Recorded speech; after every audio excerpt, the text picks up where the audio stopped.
Hey everyone, so today we're going to learn a new edging technique that's called the blanket stitch. So the first thing you're going to do is take your needle and you're going to go through just the felt, like so. You don't want to go through the backing, just the felt, so that way the knot at the end of our thread is hidden in between the layers. See there? You can see my knot, and once I pull this through, I'm going to tuck those tail threads down in between the backing and the felt, just like that. Okay, so now that we have this threaded, you're going to add on 3 beads.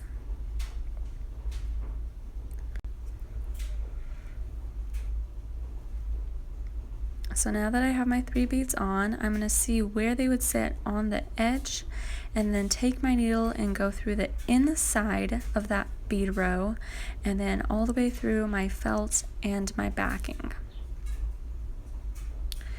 So then I'm going to take my string here and pull it up, make sure both threads are sitting in between the correct beads in that last bead row, and then I'm going to pull this nice and tight, make sure they're sitting flat, and then take my needle and go through the middle because we're trying to catch that last thread on the end, and then we're going to pull it just like that. That way all of our beads, when we're done, they're all sitting in the same line. So then I grab 3 more beads, I see where they sit, and then I do the same thing. So going through the inside of that last bead row, and then all the way through the felt and backing, make sure it's sitting where I want it, and then finish pulling it through. And then same thing, we're gonna go through the middle of those threads.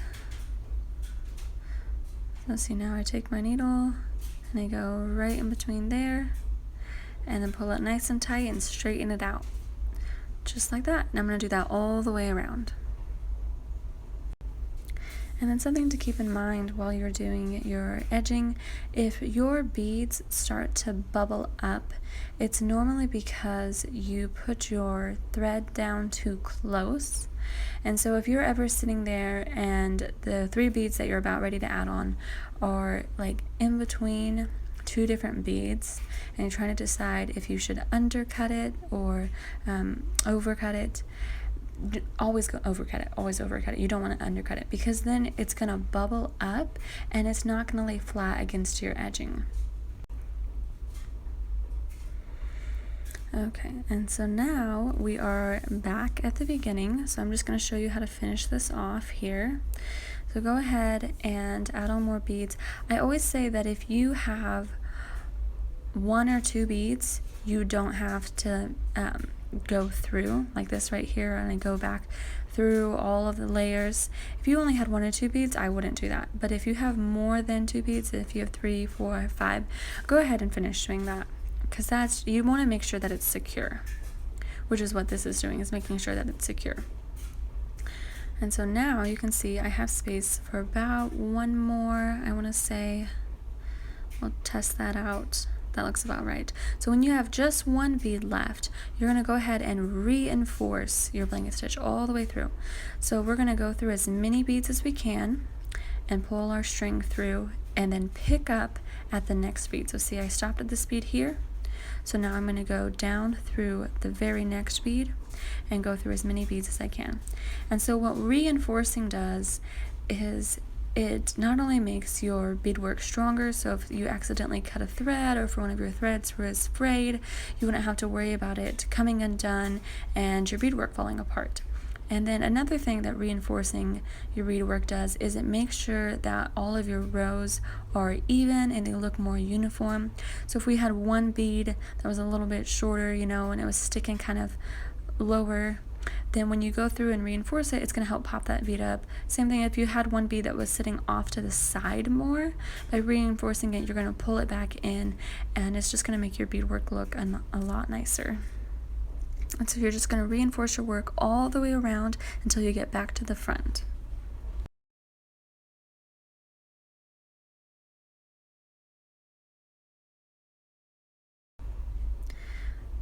So now I'm just going to go through those last few beads that I still have to reinforce, and then I'm going to flip it around and we're going to finish off our earring.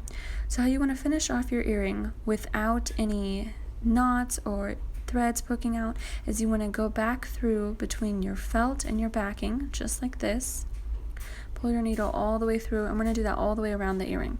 So as you can see, I take my needle and I go right at the edge of the backing and go in between the backing and the felt. You want to make sure that it pops up by your bead rows like that. So sometimes you got to move your needle around a little bit to get where you want it, and then just pull your needle through. I'm going to do this all the way around the earring. And so what this is doing is it's weaving your threads through the earring, so that way we can cut it off without having to tie a knot, so it has a nice clean finish. And when you weave it through, it keeps your rows that you've already beaded, like our edging and things like that, it keeps that thread from moving around and getting loose, so you don't have to worry about your edging coming undone. So it's like just as secure if you did a knot, but it's cleaner than having those end pieces sticking out.